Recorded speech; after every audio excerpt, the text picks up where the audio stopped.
Assalamu alaikum. I welcome you all on behalf of my team. Hope so you all are well and good. Our first topic is about political conflict in Pakistan, and we have our guest Muhammad Waseem from LUMS University and Muhammad Raza Rumi from Naya Daur. We invite you on the stage. Please come on the stage, sir. Good afternoon, ladies and gentlemen. My privilege and pleasure to be here, and I'm grateful to ThinkFest to have invited me, and in particular to have this conversation with Dr. Muhammad Waseem, who needs no introduction. He's Pakistan's foremost political scientist, a scholar of great merit. In fact, he's inspired generations of people, including myself. I grew up reading his works, his books, his articles, and we are going to be talking about his new book that came out in 2022, which is entitled Political Conflict in Pakistan. But let me also introduce a bit more our guest here. Dr. Waseem was the chair of the IR department at the Quaid-e-Azam University for a very long time. I've forgotten the years, so long. And then he also was at St. Anthony's College at Oxford, in Paris, in Heidelberg, in the US, and then he came to Lahore, to LUMS, Lahore University of Management Sciences. And he has obviously contributed in terms of understanding Pakistan and its various political problems and dynamics. So welcome, Dr. Saab. And I think we will get straight into your book. This book is a magisterial, a panoramic overview, in-depth overview of Pakistan's political conflict as well as its history. It's a very interesting and uniquely written book because it's not just a theoretical compendium that we often find by other authors, but it also delves deeply into the historical factors that shaped Pakistan's identity, its nation building, its institutions formation, and how these different ideas, ideologies, institutions have over time contributed to a perennial state of conflict. Even आज भी जो हम देख रहे हैं ये जो polarization है, conflict है between at the political level between the state and the political actors, all of that can be understood through that. So Dr. Saab, my first question to you is please elaborate what are the contributing factors to this ongoing and perennial political conflict, in particular the institutions and the ideas that have shaped to this conflict. Very nice, thank you. After this brilliant introduction, I don't feel like speaking because I wouldn't be able to go past that particular merit which you attached with me. But, ladies and gentlemen, this book is about political conflict in Pakistan. Why conflict? Because usually the word is crisis. Usually the word is malgovernance. Usually you talk about the problems of India, Pakistan, other countries, and these countries are in a permanent crisis of governance, and there is so much else which has been talked about. But political conflict in Pakistan, that's the focus. Why is it that conflict is almost permanent in Pakistan? But then when I tried to explore the dynamics of conflict, I was alerted to the fact that in India, Bangladesh, 40 countries of Africa, 30 countries of Latin America, conflict persists. Why? Why is it? In England, France, Germany, Italy, America, where we go, some of us, and there we find that you buy the ticket and you travel by the train, and it's all a peaceful activity, and of course you vote or you don't vote for any particular election at any level, local bodies or Senate or whatever. There is no problem. Instability, what is it? Of course, people crumble all the time. The poor people in these countries, they say, okay, Republican comes, the Democrat, we remain the same. They are extremely cynical because they are a part and parcel of the power struggle on top. So here, what is it? So I tried to look at political conflict in Pakistan in a framework. What is the framework? Why here? Then I saw in other such countries. Why? Then there were these countries, that is the West, where they have a conflict resolution mechanism of some sort which works.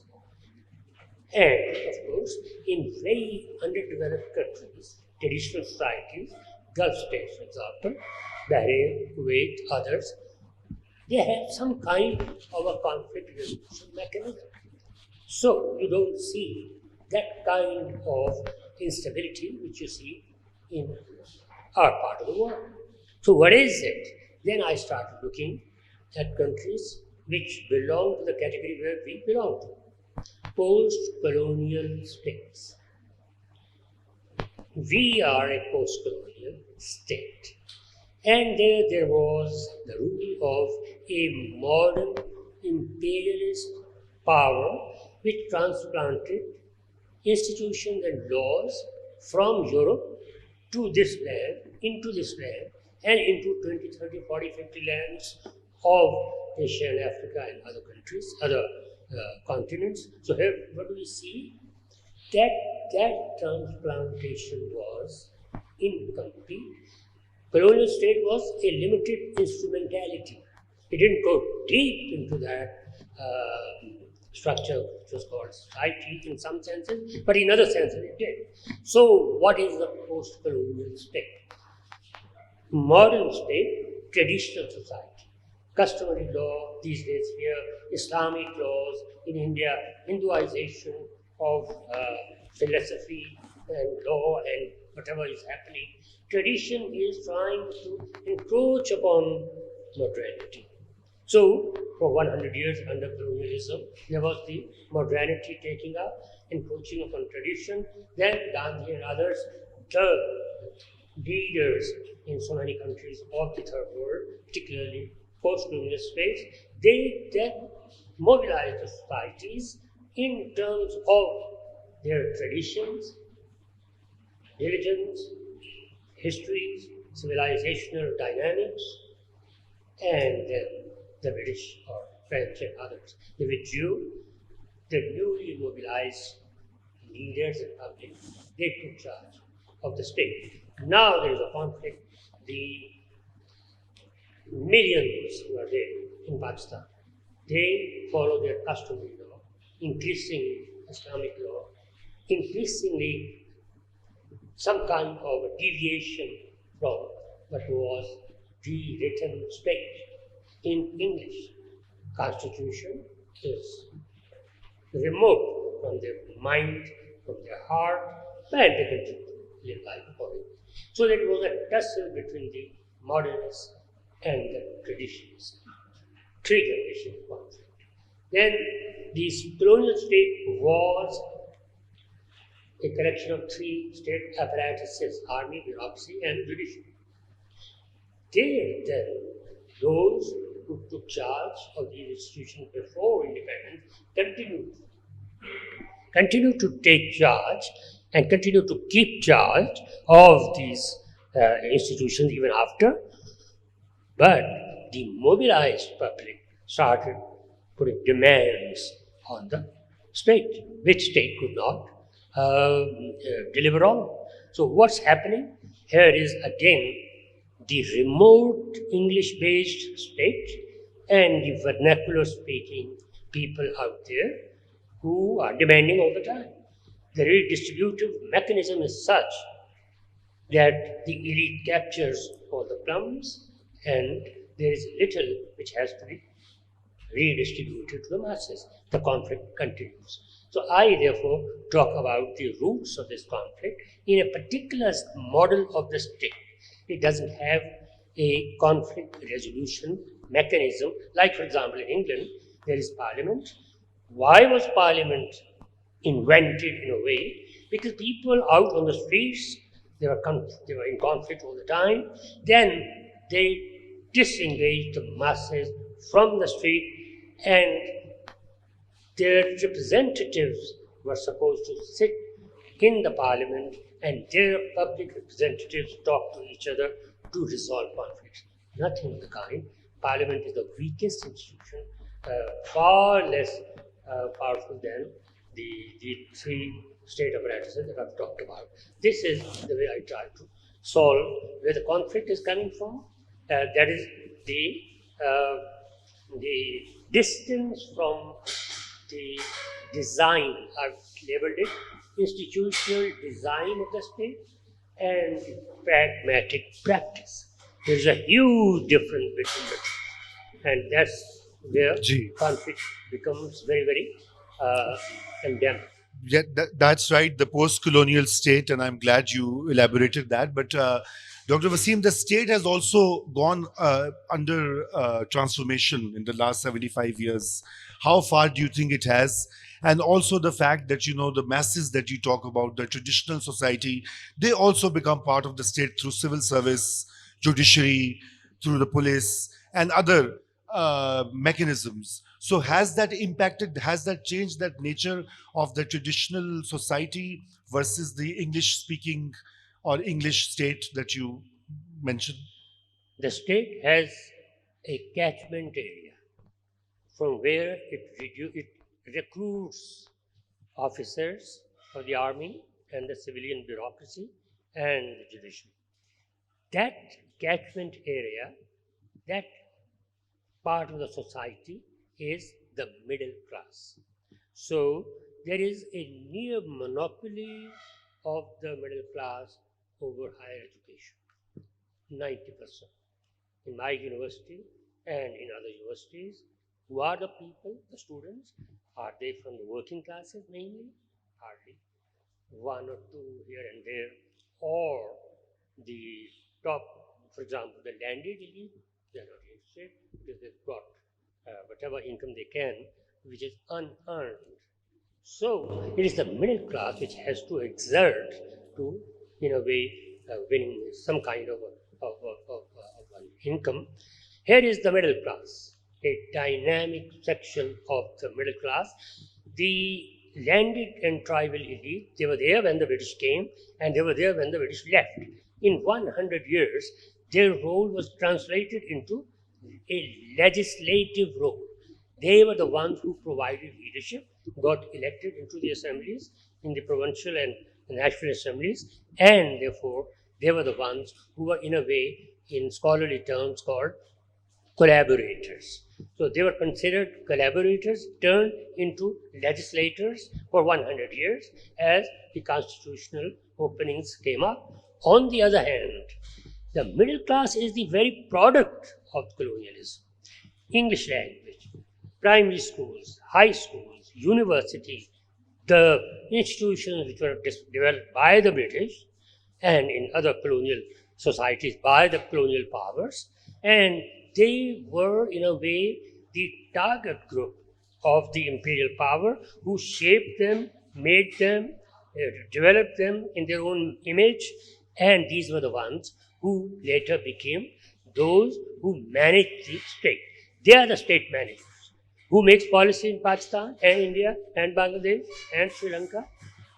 The middle class, which then provided officers of the civilian bureaucracy, judiciary, and increasingly in Pakistan's case, the army, because army used to be recruited, let's say, from the rural sector, but after independence, this has been the pattern, and more towns boys are now in the army. So what is it? The middle class from day one, from 47 onwards, they feel that they are the conscience of the people. They feel that they own the state because there is a kind of hatred or some kind of adversarial framework of thought vis-a-vis those who get elected. So they wonder why people are mad, people are obviously illiterate, stupid, they are superstitious, whatever, because they vote for these people who are dynastic, etc. So for 75 years of the history of Pakistan, the media and the education. these two sources carried out a message of anti-politician, anti-political class, and actually anti-democracy. Democracy doesn't suit us. Democracy is before its time. People should be educated. That's why democracy is not getting successful here. Before we become like the British and others, we should not introduce democracy, and so on. So there is a permanent conflict between meritocracy and democracy. Meritocracy, it should be capable people who should run the state. Obviously, common sense says that.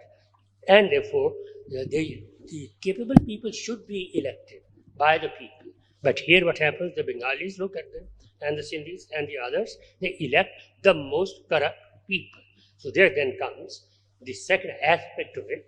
First of all, democracy came too early to these countries. People are not capable of electing good masters who would run the country. And thirdly, of course, then there is a gap. The gap is of what? That there is a gap of morality, maybe. They are corrupt. It's a corrupt leadership which is ruling Pakistan. 75 years. Indian people were given the message it's the corrupt elite, elected elite, and in Sri Lanka and other countries, wherever corruption, they are the corrupt people. In other words, the balance of power between the two power blocks, which I've called in my book centers of power. One, the elected ones, the political class, the other, the middle class, they have been competing with each other for power, and they have their own ideological frameworks. The landlords and the tribals who go for elections, they say democracy. We are for democracy. We are people's voice, and they are. And we speak their language. We go to the people's houses, beg for votes, and we then provide patronage to the people. On the other hand, there is the deputy commissioner, there is an officer, others, the bureaucracy, and of course, at a distance, the judiciary. They try to reshape the rules of game, and they are the executive out there, the bureaucracy, and therefore they say we are managing and we have managed successfully this country despite the political elite. So they despise each other. Who is for democracy, who are often condemned to be anti-democratic, which is the electables, those who go into election, and those who are in a way conscience keepers of the nation, the educated ones, they blame them for having taken the nation down. This conflict is never ending. Gee, I'm glad you brought in the class angle because that's what I wanted to ask you next. कि अभी जो कुछ पाकिस्तान में हो रहा है, आपने तो उसका पूरा किताब में वो तज्जिया जो आपने किया है एनालिसिस, वो आज के पाकिस्तान पे तो बिल्कुल मुकम्मल तौर पे लागू होता है, क्योंकि अभी हम जो देख रहे हैं कि इस वक्त एक मिडिल क्लास पावर जो है वो असर्ट कर रही है और उन्होंने अपना एक नुमाइंदा इमरान खान की सूरत में उनको मिल रहा है। बहुत से शहरी इलाकों में जहाँ पे जो मकबूलियत भी इमरान खान की जो बड़ी है वो भी इसी वजह से है कि जो आपने कहा कि एक एंटी पॉलिटिशियन सेंटिमेंट जो है कि ये करप्ट पॉलिटिशियंस, करप्ट लीडरशिप, और ये वाला उनका भी यही नारे हैं खान साहब के भी। तो ये बताइए कि ये जो फ्रेमवर्क है ये आपको इसके आज के बारे में भी ये बताइए कि क्या ये उसी तरह 100% उस पर अप्लाई हो रहा है जो आप ये समझते हैं कि इमरान खान साहब जो है वो मिडिल क्लास की उनको मुकम्मल जो है सपोर्ट है इस वक्त और वो असर्ट कर रही है अपनी पावर सिस्टम के अंदर? The system runs like this, for example, that there is an ideological framework, anti-corruption. So in India, there were movements against corruption. Hazare movement, one of the famous ones in recent history. And there, the anti-corruption movement means the hatred against politicians, particularly in the Indian Congress, that led to the downfall of those politicians who were in power, and ideologically speaking, those reformists whom we can call reformists of the right, particularly upper caste in India, religiously mobilized along Hindutva lines, they took over. Anti-corruption movement leads to the politics of the right in India, in Pakistan. This is what happens. Why? Because actually, if you dig up, if you try to analyze what we're talking about, corruption, okay, corruption, yes, corruption. What? Is there a policy? For example, how to mitigate the situation, how to reduce corruption in Pakistan? Nothing. There's no policy. For example, we'll bring all the money back from. Is this corruption?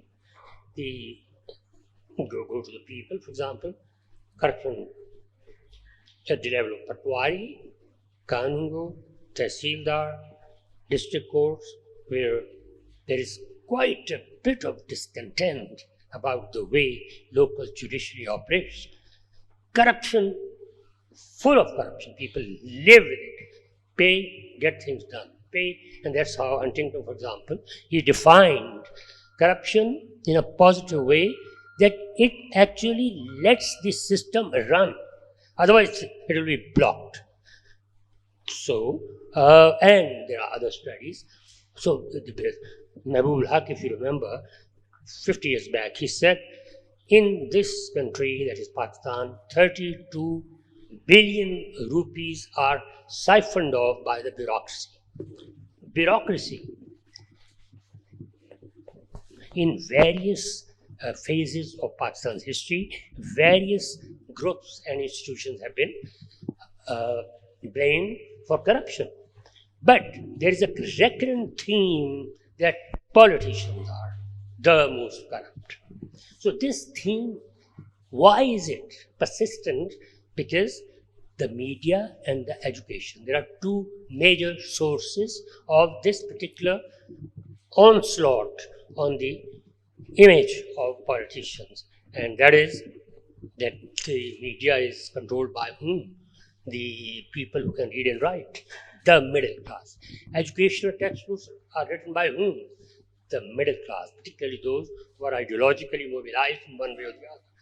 These opinion-making institutions and people belong to the middle class, who talk less of issues, more of ideology, less of laws here and there, more of the overall destiny of the nation. So there is a kind of a predestinationism, if I can use the word. We are all, in a way, given to an idea of Pakistan, where issues and policies have gradually disappeared, and an issue like corruption, which is hard to define. Who? Are you talking about 1 million people who are operating behind a counter? 1 million counters of various corporations and offices and whatever. We're not talking about that.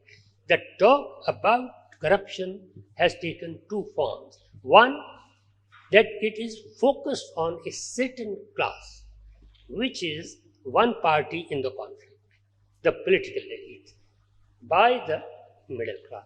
So, and it has done successfully. Second, the issue of corruption, those who are actually operating the system, they find it as a system. Corruption is a system. You got it done. Anything, anywhere. Pay this much and that's it. Way is open for you. But the middle class takes up a moral issue. It has created corruption into an ideology that there is this whole class which is, despite its democratic credentials, anti-democratic, corrupt. They are taking the nation. So what do you do? 5, 10 people, select them, and they have kept their money abroad. They are the ones who are responsible for the poverty of the whole nation. So it is the way you create the narrative. That is what it matters. It's all in an exercise in narrative. People listen and people get convinced. You formulate a kind of narrative which will sell to the, in a way, unlettered people, so to say, although they are educated by way of colleges and universities, but unfortunately they are. There are two ways. One is like everywhere in the world, legal socialization. People are raised on laws in England, France, Germany, Italy, everywhere. We are raised, there is here in Pakistan ideological socialization. Ideology, ideology, ideology, and ideology, nationalism, nationalism. In here we talk of national interest in the third world countries. There they talk of public interest. The public interest, particularly of those who have selected them or elected them. So that is exactly where the accountability lies. Did they serve their constituency? That's why elections are important there, and that's why elections are discounted here in Pakistan, because there is an idealized national picture all the time sold to the people, and they start believing in supra-human and surrealistic things rather than looking at the supply of food and education for the children and whatever. So you destroy issues in the name of this particular issue of corruption, which is a mega issue. Thank you. So we'll open it up soon because I think we should have more time for the audience and their questions. But last one, I mean, you also introduce a term in your book, establishmentarian democracy. So we hear a lot about hybrid democracy, fake democracy, real democracy. तो ये बताइए establishmentarian democracy क्या होती है और क्या पाकिस्तान में जो सारे अपनी conflict का भी जिक्र किया, all the dynamics and the imperatives, is there a way forward that we can overcome this? Is there a possibility? What? So ये मैं दोनों को join कर रहा हूँ. Well, 20 years back when I was a bit younger, I would have been more positive. Now I feel that things will remain the same maybe in near future unless some of you comes up as the leader. Establishmentarian democracy, in every country of the world, there is something called establishment. We gradually and we casually talk about American democracy. It's a mature democracy. 20 countries of Europe, they are mature democracies. Mature democracies, they are well dug in. There is an establishment in England and in America and in Germany and other countries. They decide one way or the other that there should be now a change in the government. Conservatives have spent 12 years. Now we groom another leader and a rightist in a Labour Party, whom then we can give power. People must want change and they must have another experience now. They are disgusted with this party. They must be given another party to rule. But it's not that somebody is conspiring, sitting behind the curtain. No. The establishment is behind the curtain.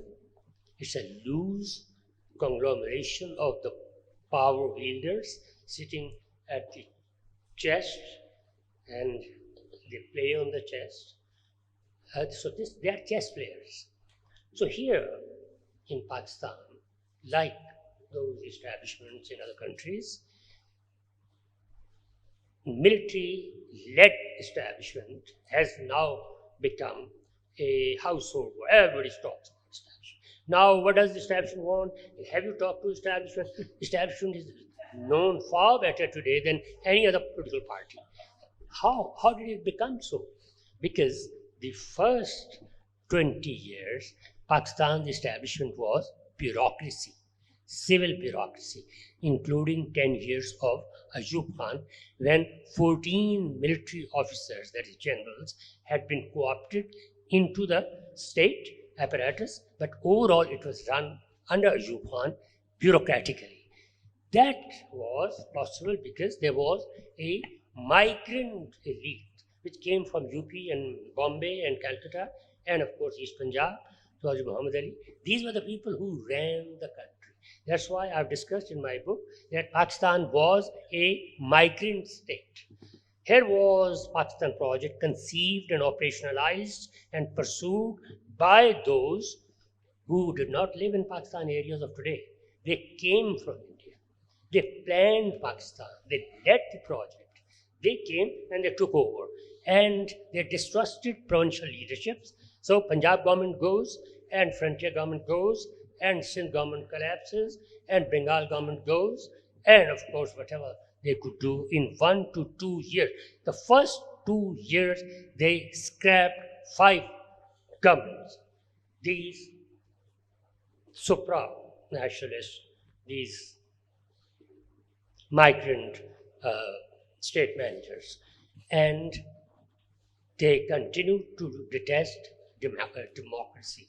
These people, particularly from these areas, Pakistan areas, these were marginal to British India, illiterate, less sophisticated, and in so many other ways. Therefore, they came and took over the state.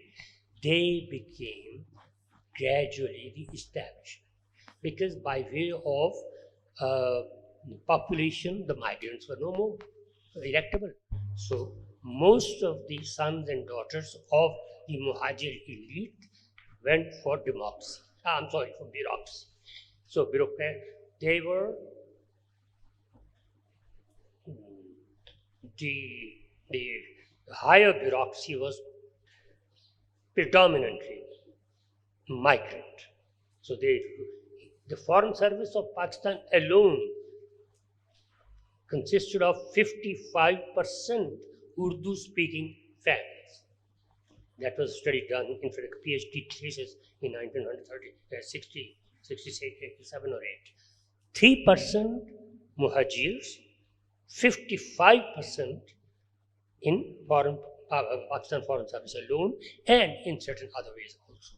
Today, for example, 7 to 8% population, but they are 21% or so. That means 3 times more, even after whatever has been happening by way of Sindhi nationalism and so on.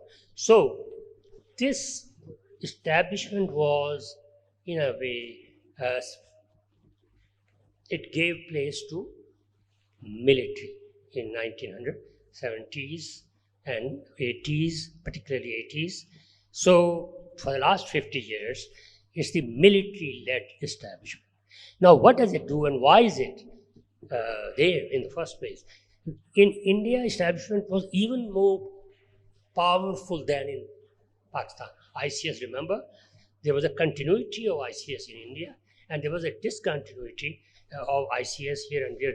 They were posted, but they were not as strong as they were in India. There is a strong establishment in India, and of course in other countries in other ways. But why? They were subsumed by the political. Nehru brought them in, depended on them, and whatever. But here, since the bureaucrats were themselves the rulers, Governor General, Ghulam Muhammad, bureaucrat, the most powerful man for 4 years in Pakistan, Secretary General, George Muhammad Ali, bureaucrat in power. They were the people who laughed at those who are in the parliament and they said, well, they took the decisions. There were cabinet meetings and there was another cabinet, bureaucrats cabinet. They took the decisions, they sent it to the cabinet who would sign. This was the way establishment started to rule Pakistan. Legitimacy, for that they wanted the signatures of the Prime Minister who was Liaquat Ali Khan. The real decision was that of Secretary General George Muhammad Ali, who was called the real Prime Minister for 4 years. Here was the middle class, because bureaucrats belong to predominantly middle class, and of course Qaid-e-Azam. He was the epitome of the middle class. So here was the establishment which took over, and they continued to postpone elections one after the other, and then they changed the electorate. No more direct election, indirect election. The 1962 elections, we will not give the vote to the people. They should vote only for the BD members, and then they should vote for assembly and whatever. So they distrusted the masses like anything. All that changed in 1970. State simply didn't know where the masses lie, where did their priorities lie, because they were cut off from them for 20 years. There were no direct adult franchise-based, party-based elections for 23 years. So there was a kind of a revolution. 1970, the indigenous revolution came up. Bengali nationalism, Sindhi nationalism, and in Punjab it was a class revolution. And the state was benumbed. What has happened? Because they never realized. They were fearing all this for 23 years. That is exactly what happened. And that's how from there, then that establishment continues to, in a way, subsist and adjust with Bhutto. After Bhutto, then it took over. So establishment wanted to rule directly through martial laws. Unfortunately for it, politically, people are very much mobilized. There is the only game in the town, democracy. So they have to play politically. That's how the junta, the establishment, holds elections in its own way, shapes it, makes it, satisfies people's ambition for vote, and that's how the two power centers go on. Thank you, Dr. Saab.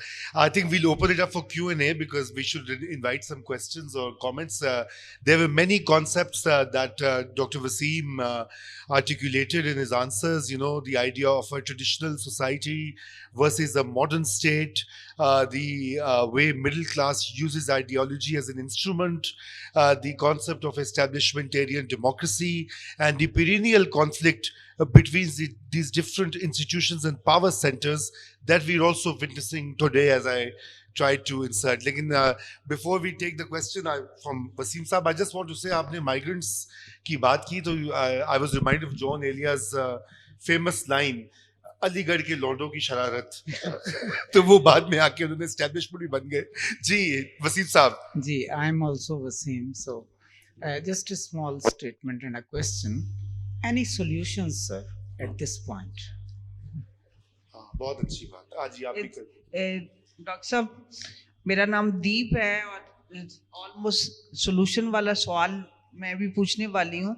मेरा ज़्यादा concern है एस्टैब्लिशमेंटेरियन democracy, जो आपने एक नया, जैसे यहाँ liberal fascist introduce करवाया गया इस मुल्क में, इसी तरह से आपने एक अच्छा लफ्ज़ इंट्रोड्यूस कराया है. मेरा सवाल ये है, क्योंकि हमारी जो इस्टेब्लिशमेंट है उनको कल रात ज़ीब्रा क्रॉसिंग दुबई में कहीं दिखाया गया सोशल मीडिया पे, तो जो नया सिस्टम है हमारी, मैं पर्टिकुलरली फौजी इस्टेब्लिशमेंट की बात कर रही हूँ, जो नया सेटअप है, जैसे वसीम साहब ने सवाल किया है, मेरा क्वेश्चन एग्जैक्टली वही है कि how do you see the future of establishmentarian democracy in this country? नई जो फौज का सेटअप है उसके साथ आपको कोई उम्मीद दिखाई देती है? आप देखते हैं कि यहाँ कुछ बेहतरी आ सकती है? Thank you. Thank you very much. Is it okay? Please. I go ahead. Yeah. First of all, of course, I have discussed about the issues relating to the present structure of power and therefore of the conflict. But I haven't talked about 130 sources of conflict. So when you say what is the solution, obviously you have to first take up what are the problems. So this was the power structure that I sketched out.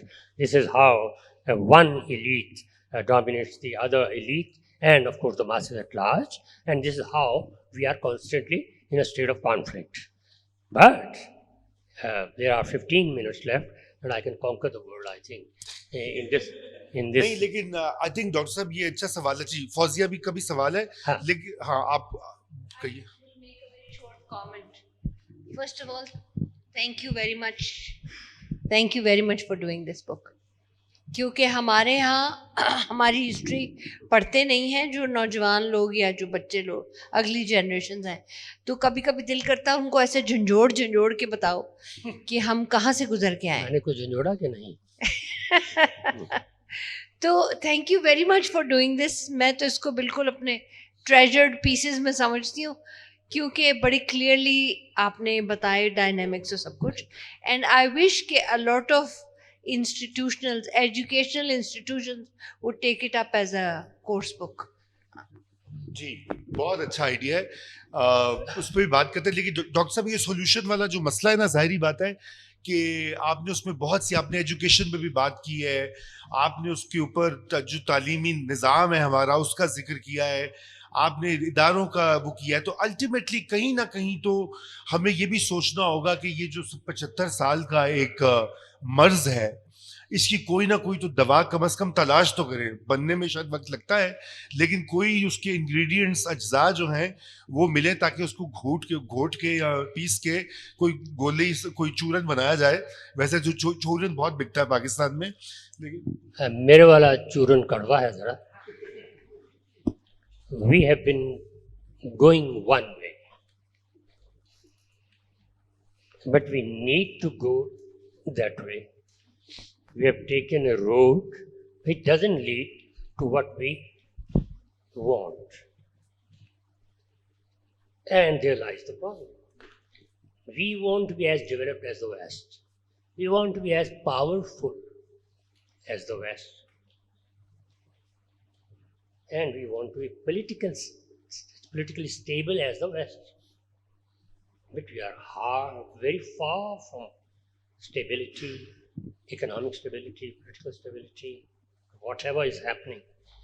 And there are 1,000. Close. I'm sorry. So I thought that I can, in a way, enumerate a few factors like that. Without going into detail, I have mentioned, for example, education system. It destroys people's minds in Pakistan. How it does? I've taught, for example, abroad here and there, and my students, I remember my students here in LUMS, and I can see the difference. The minds are dwarfed here. ज़हनी बौने बनाए जाते हैं education से.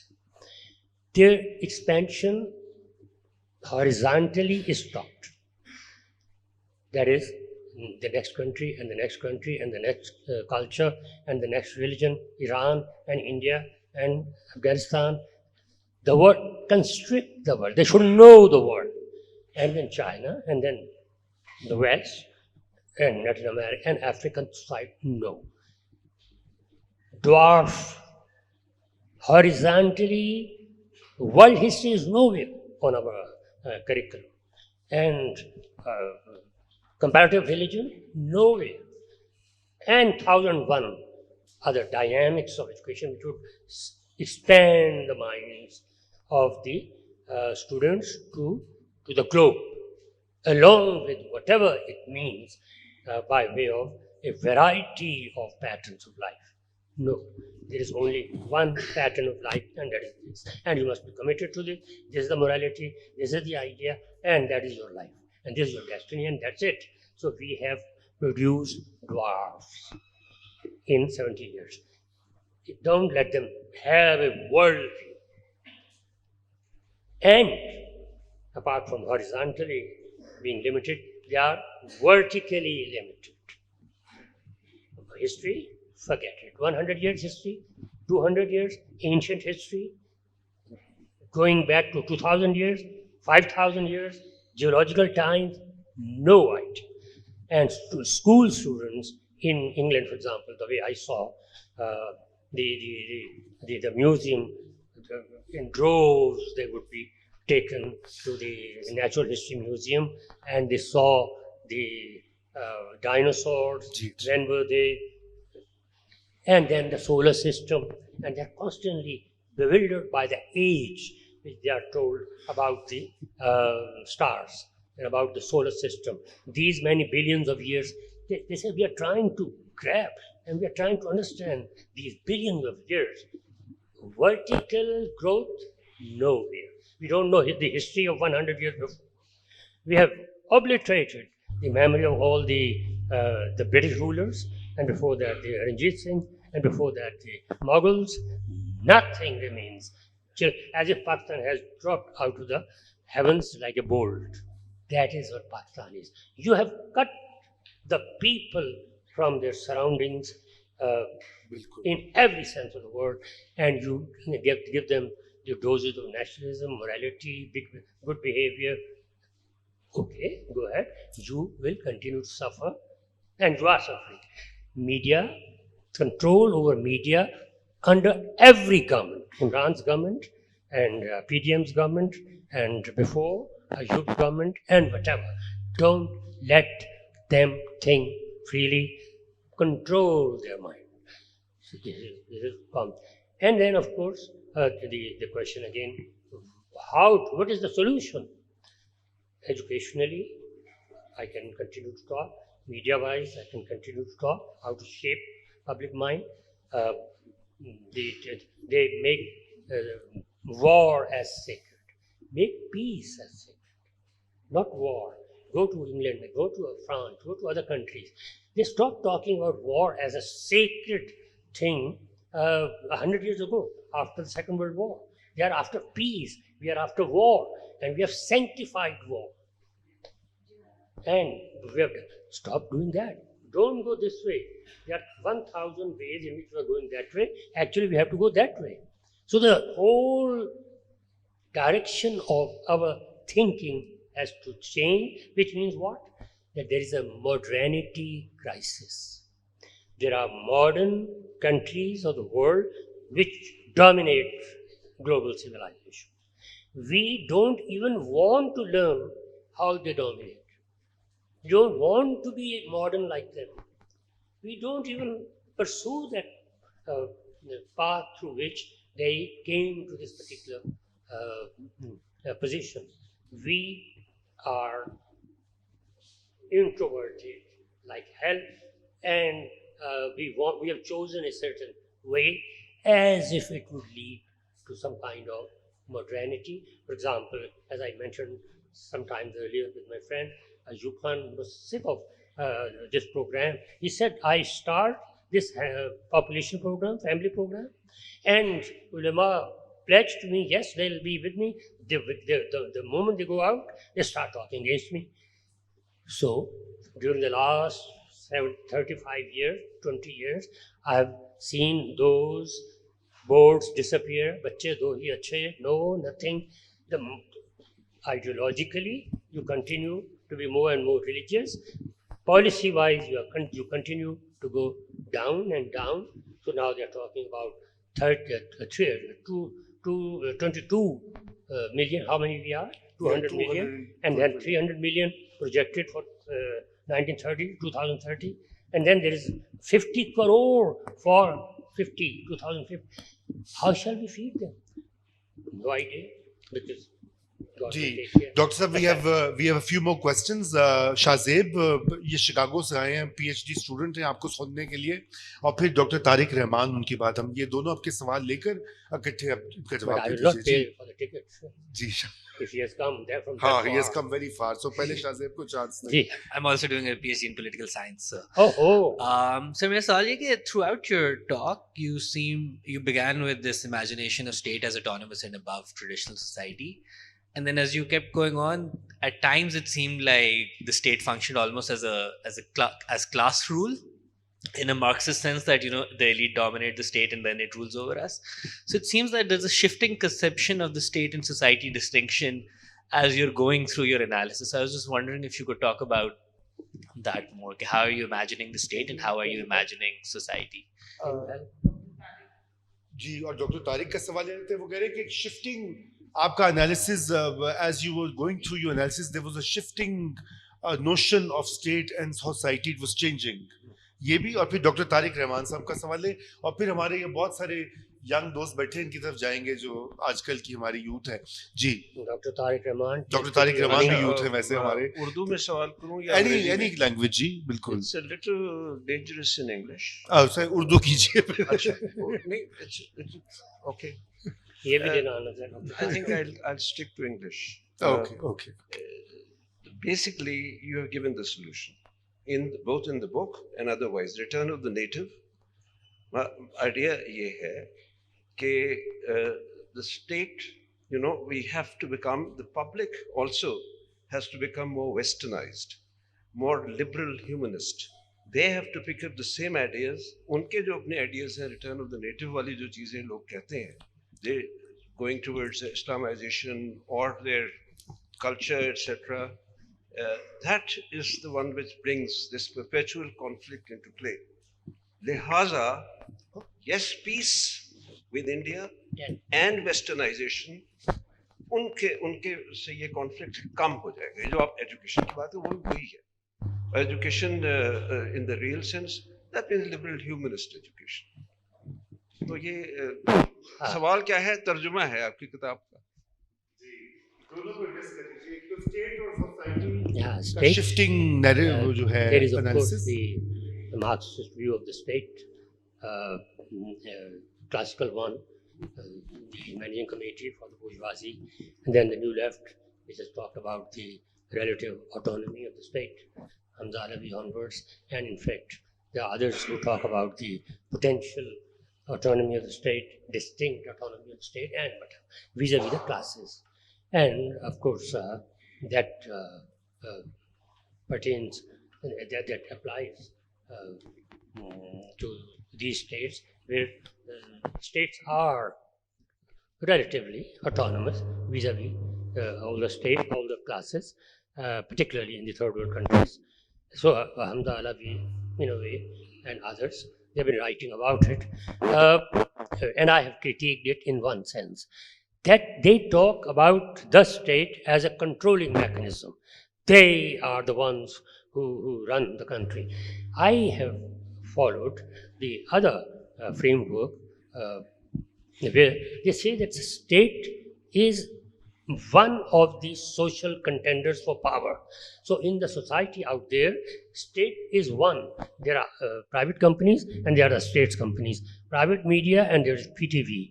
There are the public sector and there is the private sector.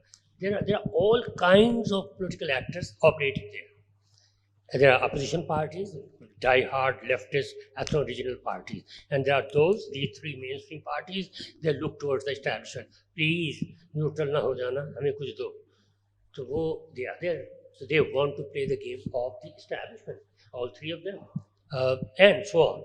So meaning thereby that the state, of course, is the most potentially most powerful contender for power, but it's one of them. There are others, and including the external elements, including NGOs, some would say. So this is the game. There are multiple players out there. So that's why let's not go for that clear-cut state rules the society, protects the bourgeoisie, goes against the proletariat, and so on. Frankly, I was talking mainly about look at the state which has been shaped by those philosophies, institutions which were brought from abroad, and they are at a distinct distance from the society, and they have been shaping it, and their proteges are now shaping it, and they have not been able to because they themselves are the product of the society, and they believe, for example, in India, they believe that Hindu civilization Dr. will Saab, deliver us. Thank you. मैं चाहता हूँ कि इनको भी जरा यहाँ देखिए, बहुत सारे हाथ हैं। आप लोग दो, अच्छा वो दो पीछे मिनट जो बैक- बैठे हैं बैक बेंचर्स को पहले मौका मिलना चाहिए, और फिर आप इधर जो एक्सट्रीम लेफ्ट पे जो हैं, तो आप Extreme left, my goodness. एक वो है उधर, Oh. जल्दी से सवाल पूछिए। अच्छा सर, सबसे पहले ये है कि मुझे हमेशा ये मिडिल क्लास को समझने में मुश्किल है। एक मेरा जैसा जो कि बहुत छोटे सूबे से ताल्लुक़ रखता हो और जहाँ ना पानी हो ना कुछ हो, और एक ये लोग, इस हाल में बहुत सारे लोग, वो भी मेरे लिए एलीट है, आप दोनों भी मेरे लिए एलीट हैं. तो मैं तो हूँ. Yes, most of that. तो मेरा ये है कि ये जो हम मिडिल क्लास की बात करते हैं, जो अर्बन सेंटर में गेटेड कम्युनिटीज़ में रहते हैं, वो एलीट क्लास में पढ़ के their second leg is in Europe, वो बाहर जाते हैं. एक मेरा जैसा बंदा जो कि हमेशा ही इस मुल्क में रहेगा और इस मुल्क की जो एक्चुअल की प्रॉब्लम्स है उसको समझता है, मैं कहता हूँ उसको आगे आना चाहिए. मिडिल क्लास वही है और वो नंबर में भी ज़्यादा है. और ये मेरा क्वेश्चन अभी आता है कि ये जो लोग हैं जो कि ज़्यादा नंबर में है, और एक्चुअली या मैं इसको कहूँगा लोअर मिडिल क्लास, ये आगे कैसे आएंगे और लेजिस्लेट करेंगे इन लोगों के लिए जो कि इधर रहना है, और इन लोगों के लिए लेजिस्लेट करेंगे और रूल लॉ बनाएंगे. Thank you. बहुत अच्छा. और आपका sir, I have, my name is Mohammad Arif. My name is, जी sir, my name is Mohammad Arif and I come from tribal area, district Kurram. मेरा सवाल बड़ा सिंपल सा है. सर, आपने अपनी किताब में जो टर्म इंट्रोड्यूस करवाया है, इस्टेब्लिशमेंटेरियन डेमोक्रेसी, हम इसको फॉजिटेरियन डेमोक्रेसी क्यों नहीं कहते? फॉजिटेरियन डेमोक्रेसी, इस्टेब्लिशमेंटेरियन डेमोक्रेसी टर्म आपने इंट्रोड्यूस करवाया है, हम इसको फॉजिटेरियन डेमोक्रेसी क्यों नहीं कहते?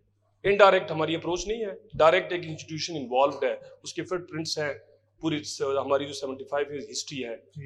और ये इनको भी दीजिए जरा मौका. अस्सलाम वालेकुम. जी.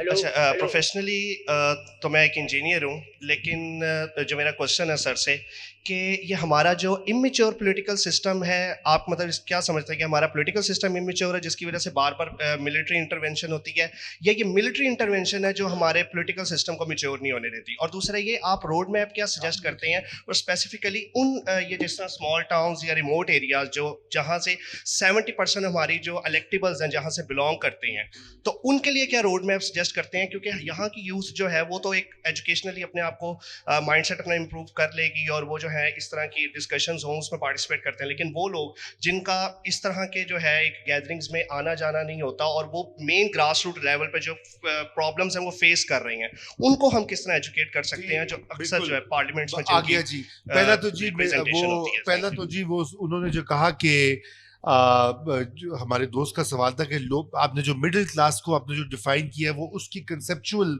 वो कह रहे हैं कि लोअर मिडिल क्लास है, क्योंकि वो कह रहे हैं उनके लिए तो जो पंजाब की मिडिल क्लास है एक छोटे सूबे वाले के लिए वो तो एलीट है, एक तो इंट्रा प्रोविंशियल, यही बात है ना आपकी.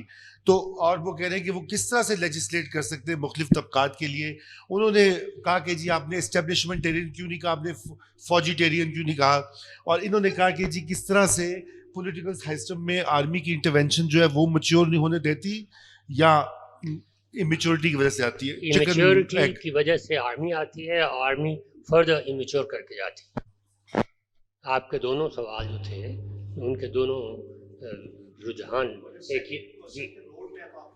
जी वो तो हाँ, वो हम आते हैं उस पे. अब जरा मिडिल क्लास का बता दीजिए. मिडिल क्लास जो है उसके पास कोई 10 शेड्स है. एक कराची, लाहौर, इस्लामाबाद की मिडिल क्लास है जो ज़्यादा कॉस्मोपॉलिटन है और जिनका एक्सेस है elite schools, English medium schools. उनकी एक प्रोडक्ट है, यूनिवर्सिटियाँ हैं जो 4-5 प्राइवेट यूनिवर्सिटियाँ हैं इंक्लूडिंग माई यूनिवर्सिटी, ये सारी एक कैटेगरी में है. ये जो प्रोड्यूस करते हैं बच्चे वो फिर सारी जॉब्स वो ग्रैब कर जाते हैं. तो ये हायरार्की है एजुकेशन की, उसी हिसाब से एजुकेशन इंस्टीट्यूशंस की, उसी हिसाब से क्या क्या उनका एक्सपोजर है बाहर की दुनिया का जो, और वो ये एक विशेष सर्कल है. इन इंस्टीट्यूशंस तक पहुंचने के लिए आपको, इन यूनिवर्सिटियों तक पहुंचने के लिए आपको एलीट स्कूलों से आना पड़ेगा ताकि वो कम्पीट कर सकें. उन स्कूलों में जाने के लिए आपके पास फीस होनी चाहिए कि आप उन स्कूलों, इन कॉलेजों और उन यूनिवर्सिटियों में जा सकें. इसका मतलब है कि वो एक सर्टेन क्लास है जो इनमें ऑपरेट करती है.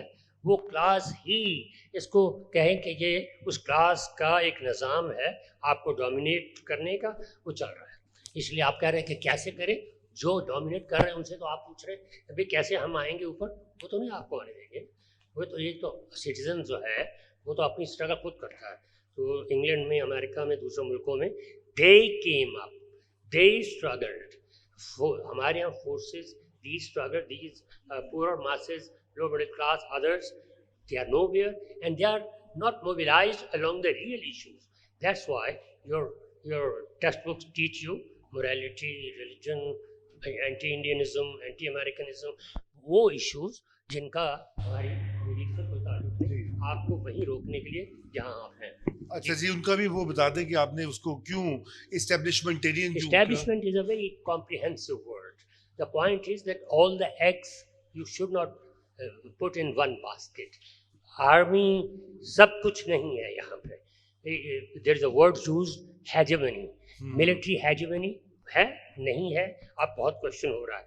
Because can it rule by itself? It cannot. Because there are certain people, classes, groups which are looking for number one on top, the middle class. 90% of the educated middle class likes the military rule, wants the military rule. The most educated people of this country, they feel safe from the fear of the rising masses. These and business unpredictable lobbies. Politicians can go, these rebel rousers, they can mobilize the people. So you have to be careful against these illiterate masses. Let's see. आखिरी तो कुछ नहीं. जी अभी आखिरी बहुत सारे हैं, बहुत सारे सवाल आते हैं. इसी सेशन के बाद आप बाहर मिल लेते हैं ना, क्योंकि मुंतजमीन जो है ना वो डंडा लेके खड़े हुए, वो कहते हैं बंद करें, स्टॉप स्टॉप स्टॉप. अच्छा, मैं ये इनका मैं पॉइंट जरूर कहना चाहता हूँ कि देखिए एस्टेब्लिशमेंट में, डॉक्टर साहब आपकी इजाजत से, एस्टेब्लिशमेंट जो होती है वो जैसे उन्होंने पहले कहा, किताब में उन्होंने लिखा भी कि दुनिया में हर जगह वो पाई जाती है, उसकी गायत फर्क होती है. पाकिस्तान में मिलिट्री डोमिनेंट है उसमें, लेकिन ब्यूरोक्रेसी को ना भूलिए. सिविल ब्यूरोक्रेसी अस खुद जो पटवारी, नीचे पटवारी से लेकर ऊपर सेक्रेटरी तक, वो एक परमानेंट एस्टेब्लिशमेंट है पाकिस्तान की, और उसका फौज से नहीं ताल्लुक. और अब तो उसमें लैंड माफिया जो है पाकिस्तान का, वो सबसे बड़ा एस्टेब्लिशमेंट बन गया है. मलिक रियाज साहब आप देख लीजिए ना मसलन एग्जांपल, या मीडिया हाउसेस जो है, तो क्या मीर शकील रहमान एस्टेब्लिशमेंट नहीं, वो फौजी तो नहीं है ना, कोई स्टार्स तो ही लगे हुए. तो ये अब सारा एक ग्रुप बन गया है, ये भी पाकिस्तान में इसकी राइज हुई है. डॉक्टर साहब की इजाजत से, थैंक यू.